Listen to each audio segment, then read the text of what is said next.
Hey guys, welcome back to an interesting video on Wild Rift. So today we are back with a Senna updated complete guide. Now of course, we've been focusing a lot on covering all the updated complete guides on ADCs. Haven't really completed all of them, we still have like Jin, Zeri, and some others.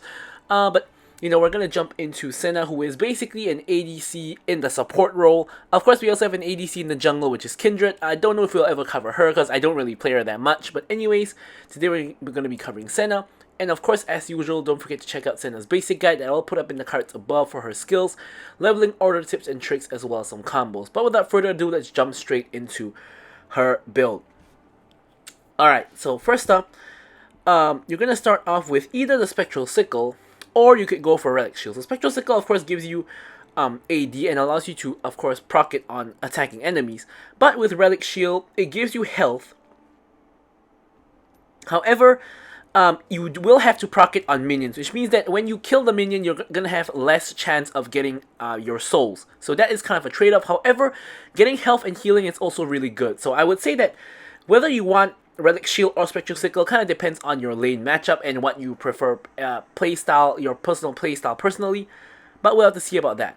So, next up for your boots, you want to go for generally armor boots, but you can go for magic resist boots if you're into a very heavy AP team, which I do play into on occasion. And most of the time, your boots upgrade is going to be Locket, because in reality, out of all your options here, Locket is generally the best. I mean, Redemption is also an option as well, and so is alright, we have to click one of these, but so is the Revival Enchant. Of course, Redemption also viable. Selfish ones include, of course, Quicksilver and Stasis, but with this like tanky build, you never really need to go for those selfish enchants. Only when you go for like a damage build, then you can consider going for those. So, your first core item is always going to be Iceborne Gauntlet, unless you're playing into a 5 AP team, which is, I've never played into a 5 AP team before as Senna, so pretty much your first item always going to be Iceborne Gauntlet. It gives you the health, the armor, really good.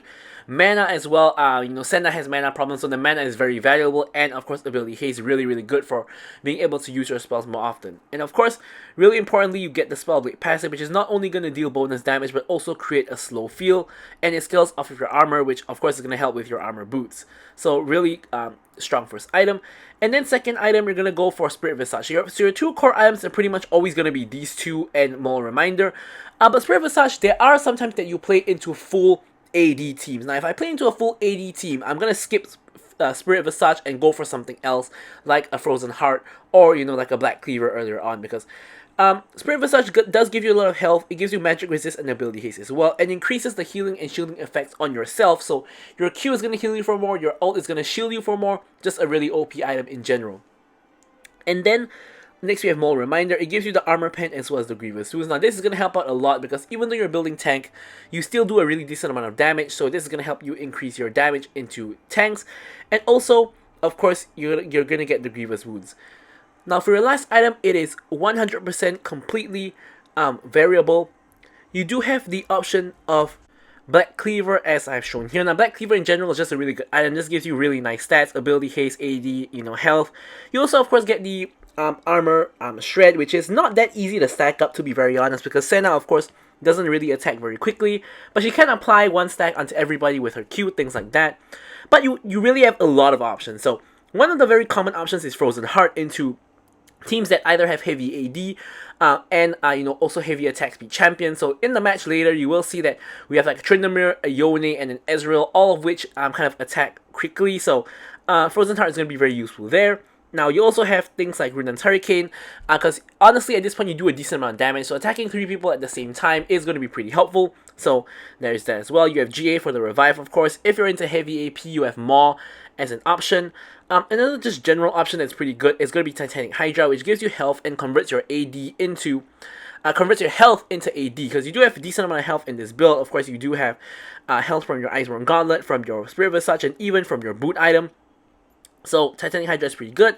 Now, I put Serpent's Fang here because in some matchups, you want to go for Serpent's Fang as like a first or second item, simply because the enemy team has a lot of shielding, and Serpent's Fang has a really high value. So, there are kind of matches like that. So, Next up, we're going to go into the runes. So for the runes, for your keystone, you want to be taking Glacial Augment. So Glacial Augment, I previously wasn't quite a believer in Glacial Augment. I didn't really think it was that good, but honestly, after playing it for quite a number of matches, I do kind of agree that Glacial Augment is the best rune for Tank Senna.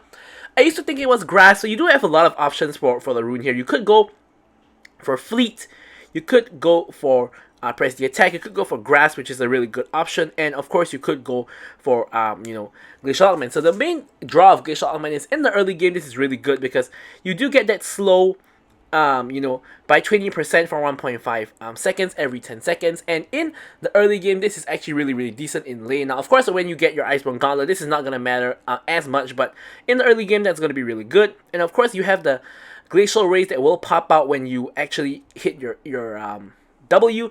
Now initially I was thinking that it's not really that helpful because your W root is already very strong anyway, so there's no real need to really get that slow zone. But really what I've realized is that slow zone is really good just because it either stops people from running away or stops people from chasing you, and also reduces their damage if you're in a fight. So overall I think Glacial's value is really high, which is why we go for Glacial Augment. So for your primary tree, you actually have two options here, which is really interesting. So by default, we have the Domination tree. So we have Shield Bash, which is going to increase your damage after you heal or shield, which is pretty much all the time on Senna. You have Empowered Attack, which is going to give you an extra damage auto attack once in a while. And we also have Eyeball Collection, which is going to give you, of course, stacks when you get takedowns, and it's going to increase your AD. Of course, here you could also put Zombie Ward, but Zombie Ward is really hard to stack in solo queue where people are going to KS your ward kills. So this is just a default good option. Now, if you're playing into heavy tanks, then the best option is actually going to be this. It's going to be going for Brutal, Giant Slayer, and Bloodline, which is of course going to give you healing. So basically the Brutal plus Giant Slayer combo is going to do more damage if there are tanks, but if there are no tanks, then the Shield Bash Empowered Attack combo is going to be doing more damage. So it really depends on whether there are tanks on the enemy team or not. So for the minor rune though, you always want to go for Hex Splash in my opinion, because you're an immobile champion, and with Hex Splash you get the extra mobility, which is very useful. And for your summoner spells you want to go for Flash, and because you're a support you generally go for heal very often. Of course things like Exhaust are also an option if your ADC takes like Ghost and there are multiple assassins on the enemy team, things like that. But with all that said, let's move on to talking about our gameplay. Okay, so now we're jumping into the gameplay itself. Now, of course, guys, as usual, don't forget to like, comment, and subscribe. Any questions, queries, or remarks, feel free to leave them in the comments below, and I'll, of course, be sure to address them, reply, or, at least drop a like. Alright, so here we are in solo queue with a MF ADC. Of course, this is going to be the reworked MF. And here you can see we're immediately having a trap for Ezreal. Both ADCs exhaust each other, and we're just trading auto attacks. Now the minions have come in, so MF is making a mistake here, because the moment the minions come in, we can't fight, because their minions are going to focus us, and we are going to take a ton of damage. So Ezreal is now 1 HP blinking health bar, but MF is kind of in a very similar spot, whereas me and Yuumi are basically full health. So here you see I actually almost kill the Ezreal with the auto attack, but Yuumi's summoner heal actually comes in to save his life. Now Yuumi detaches and starts auto-attacking, which is definitely the right thing to do here. And we're all just trading autos back and forth. Yuumi E comes in, and really you can see how strong Yuumi is. Early game, Ezreal flashes in, tries to focus MF, but actually ends up focusing me by mistake. Ezreal actually gets a random, I don't know where that heal came from, but he gets a heal from somewhere and actually survives my auto-attack, which makes me go in really deep and tank the minion damage, which then allows Yuumi to kill me. So overall, we end up trading 2 for 1, which is no good because we both died. The good news, Yuumi got both kills, and goal on Yuumi is not too important. Whereas I got the other kill, but arguably you could say that Tank Senna, goal on Tank Senna is not very important either. Okay, so when can you really play Tank Senna? Well, the answer is kind of basically in any game. Why?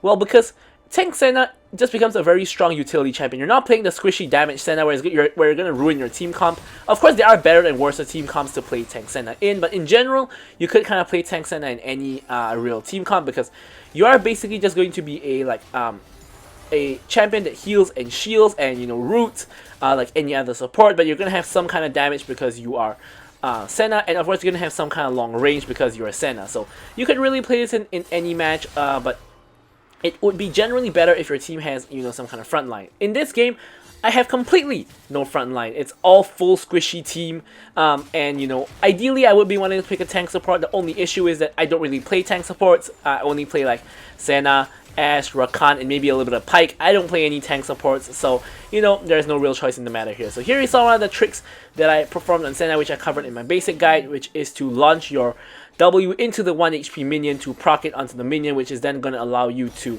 get the instant root. Speaking of root, I hit a root onto the Lilia to bait her in. I have Hex Slash, I'm just going to Hex Slash away. I bait them in. Pyke gets a double ulti, double kill for the Pyke. Yuumi is now, you know, back to trying to kill 1 HP people, but reaches the execute threshold, and Pyke goes in with the ulti for the triple kill. So overall, very well played by us. We and our jungler win the 3v3. Actually, Pyke isn't even our jungler. We win the 3v3 against the enemy jungler and bot lane, I guess you could say. So, the match is kind of going swimmingly for us at the moment. Miss Fortune didn't get the kills, but did get the goal sharing from Pyke, because I didn't auto-attack any of them, other than the Lilia, which I believe MF auto-attacked afterwards. So I believe MF basically got 3 kills worth of gold, same as the Pyke here. So MF should be very far ahead. She is like more than 1k gold ahead of the Ezreal. I hit another root onto him. MF gets a ult off, but Ezreal does have the flash to get away. Good ulti by MF, honestly, because we know that Ezreal just arcane shifted, so he can't arcane shift away again, so he has to blow the flash. I hit another root onto Ezreal, Q through the MF just to get the extra soul. No real big deal there.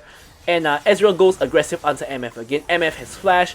I'm gonna have to flash as well because Yone is trying to catch us out. Now, here I heal Yone and heal MF and damage Yone at the same time with a well-placed Q, which actually allows MF to survive on 1 HP and actually ends up killing Yone. Now here Pyke comes in from behind, which is why I walk forward back to bait. Nice hook goes in by the Pyke. Pyke ultis a little bit too early. My root goes down, and we get the kill on the Ezreal. Stun goes onto the Yuumi. Yuumi is basically dead, gets hooked back into danger. We finish off the Yuumi and pick up a double kill for ourselves. Now, you could argue that we should give the kills to the Pyke because he is our mid laner, but the problem is that Pyke and Senna both, like, don't make that good use of gold. Like, I'm gonna get gold to build tank items. Pyke is also kind of basically a support champion who is gonna build lethality with the gold.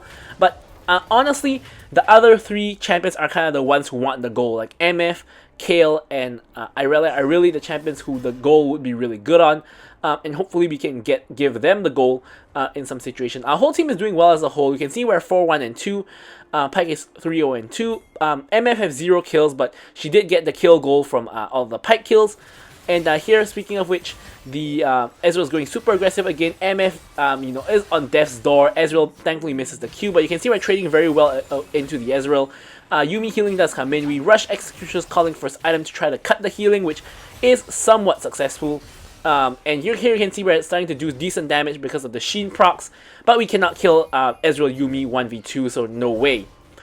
Speaking of our team doing well, Kill is 3-0 and Irelia 1-1 and 3, so overall our team is just doing very well in general. However, we do end up losing the dragon and losing a kill on the Pyke, so Pyke gets shut down by Ezreal. Here Yone goes in on me, and here for the first time of multiple times in the match, Yone lives on 1 HP. Ezreal picks up a triple kill out of nowhere. I'm gonna have to launch the root. The glacial rays come out, slow them down, and basically make it such that they can't chase me anymore. So I managed to get out alive, but my team can't say the same for them. All 3 of them died. Irelia, of course, at the top lane, not even at the fight, dealing with the Tryndamere at top.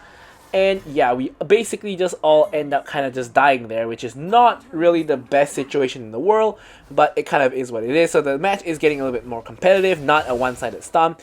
Here we get a Q into the Ezreal, which does slow him down because of our Glacial. Of course, our Q procs on hit effect, so the Q actually proc the Glacial slow, which actually caused Ezreal to have to Arcane Shift away to safety. Otherwise, MF might have been able to catch up and deal some damage to him.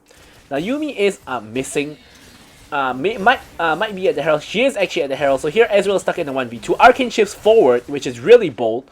Of course, we can't really just straight up dive him because I'm not, you know, again, I'm not a tank, so I can't really just tank the tower. At least not yet. You know, not without any items I can't. But, you know, there will be a point where I can tank a couple tower shots, sure. Just not right now. So here in the meantime, we're getting plates. Ezreal's doing really good damage to me using his poke. And, MF is doing her best to pick up plates. We pick up all the plates but 1. Ezreal is now going in on us. Here Yumi actually makes it back. I hit the root onto the Ezreal, the MF ulti comes in, I get a couple of autos, and I actually nearly die here. My Q actually saves my life. I'm gonna have to flash away, and I ulti to try to snipe him out, but unfortunately I miss, and the exhaust is enough to save the Ezreal. So here Yumi, though not enough to save her, because she gets caught by my root. Speaking of getting caught, I get caught by the ulti from the Yone, and I end up dying, giving him the shutdown. MF does the right thing here because she's gonna die regardless because she has a Yone behind her, so she tries to full commit onto Ezreal. Doesn't quite work out, but Pyke comes in with the execute onto the Ezreal, so that does work out. Overall, it's just a very messy, very huge chain of events, and you can see this match is non-stop action. Speaking of non-stop action, Irelia goes in with a very nice QQ combo onto the Tryndamere and even uses the W to block a potential tower shot, which never came. And yeah, I really have to speak rapid fire this match because the action just doesn't stop. Kind of insane here. We go mid lane to pick up the wave there since Kayle is at bot. And we're now trying to just focus the mid tower. Nice Ezreal ulti here, to be very honest. Clears up 2 minions and does major damage to me and MF. We're trying to force the tower, but it's not quite working. Yone comes in, gets rooted, gets exhausted, gets completely destroyed, and escapes on 1 HP for the second time this game. Now, I'm saying second time because I'm trying to track myself how many times he lives on 1 HP, because he lived on 1 HP so many times this game. Ezreal gets caught by the W, combos into the MF ulti, and we finish him off. I would have given MF the kill, but I'm not sure if I don't think the root is gonna last long enough for him to eat the entire ult. I think he's gonna be able to escape, so I chose to just secure the kill there to ensure that he doesn't run away.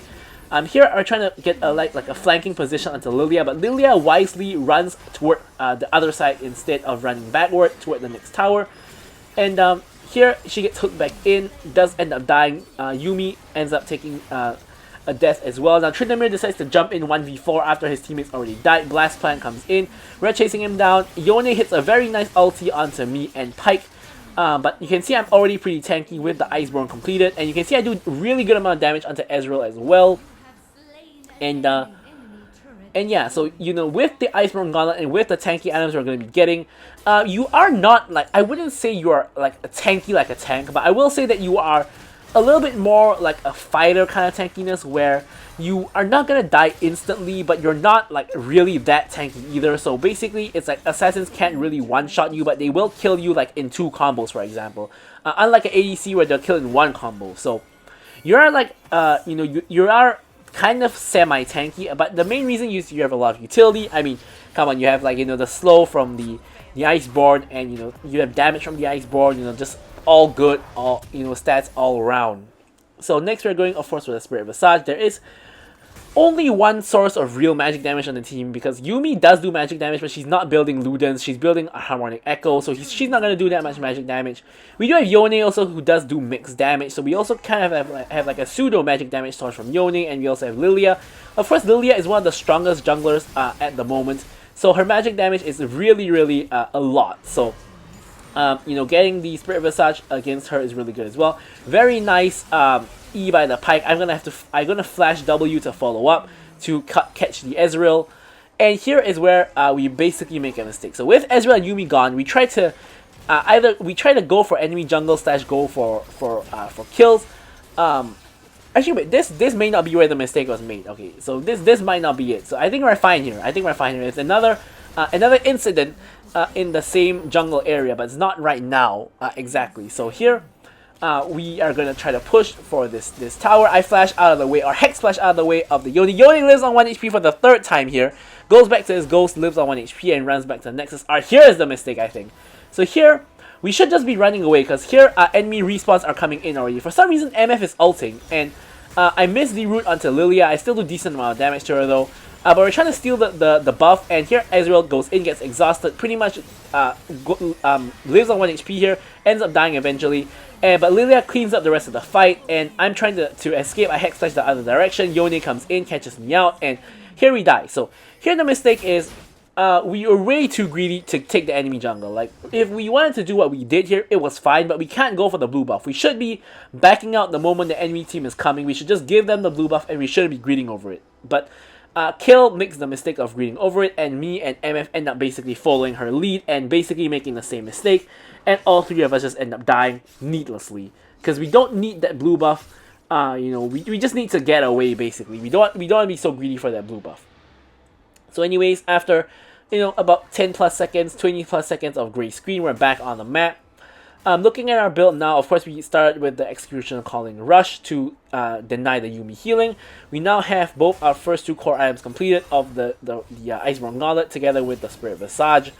And the Spirit Visage, of course, really, really good for yourself as well. Just the healing you get from the Spirit Visage, is just really, really good. The shielding, just really, really good. And of course, the defensive stats, just really, really good in general. Now here you can see we have a cloth armor, and that's because we're going for a Frozen Heart last item. Here Ezreal gets caught out with my W. Now here Irelia overcommits because she's going in 1v3, and I can help her, but I don't want to run in 2v3 as well. Maybe that was my mistake, but here we end up killing both the Yuumi as well as the Lilia, who overcommits. Now here I'm trying to chase the Ezreal. Yone comes in with the ult. You can see I barely get one shot because I'm now actually kind of tanky. So Yone doesn't live on 1 HP this time. Actually dies, sorry. And we get a clean ace. So here we probably should be going for the Baron now. The correct play here is to just run straight to the Baron and grab the Baron. But instead my team is trying to push mid and get mid inhib. Yeah, I mean mid inhib is like fine, but Baron is just so much more valuable. And now my team is going for Baron after the fact. And this is very risky, which is why I'm actually resetting and just getting items instead of following them to Baron. Because I really don't agree with this. Because here you can see enemy jungle is back up. The enemy team is more or less back up. And this is going to be very dangerous because the enemy jungle is going to reach like in time to contest the Baron. And this is no good at all. So here you can see she does end up reaching in time, but thankfully, kill does secure with the smite, and the enemy team ends up basically running into our team in inting because they tried to get the steal and they all committed to it, but they didn't get it. So 3 of them do end up dying, but kill does die. So then we trade 1 for 3, which is still a good trade, even though we do lose 1 Baron, or we don't lose 1 Baron, but we lose tempo with the Baron. Here we're trying to push the mid lane, but really there's no point pushing the mid lane because we can't end the game here against Ezreal and Yone. So we should be pushing some of the other lanes. I'm really close to Frozen Heart. Frozen Heart and Iceborne Gauntlet, just like, I can't remember which is Iceborne, which is Frozen. Sometimes I think it's Frozen Gauntlet and like Iceborne Heart or something. But yeah, so we pick up the Frozen Heart, which is, of course, a hard counter to their team, especially versus Tryndamere and Yone, who rely on auto attacks a lot. Even Ezreal, of course, who is not really a auto attack based ADC, but he still does auto attack a lot, and a lot of his damage comes from auto attack. So it is still going to help out tremendously against Ezreal as well. So triple value, in this particular game. So of course we're going to go for that. Who doesn't want triple value? Here Ocean Drake is up. Now we don't really need Ocean Drake, but we just want to deny it from the enemy team. Of course, we don't want them to be getting a free objective bounty, so we're just going to take it just because we can. And you can see we have enough range to auto attack over the wall now. Of course, at this point, Senna has really insane range, and with all of the souls stacked up, so you can just attack from a long distance away, and that's also gonna proc your glacial slow, so it is sometimes able to catch people out. Of course, you do have to auto attack to apply the Iceborne Gauntlet, not Iceborne Gauntlet, the Frozen Heart attack speed slow. Here you can see we nearly just one shot Tryndamere, and we have a full tank build. We haven't had any AD in our build, with the exception of the Executioner's Calling, which it barely gives you any AD really. So here Yone is trying to commit, gets stunned, does die this time, doesn't live on 1 HP. And here, everyone is basically just running straight at us. Misfortune's cutting them out, gets a triple kill here, and here gets the Quadra, and unfortunately for her, Pyke steals the Penta. Now I think Pyke should have just given her the Penta here.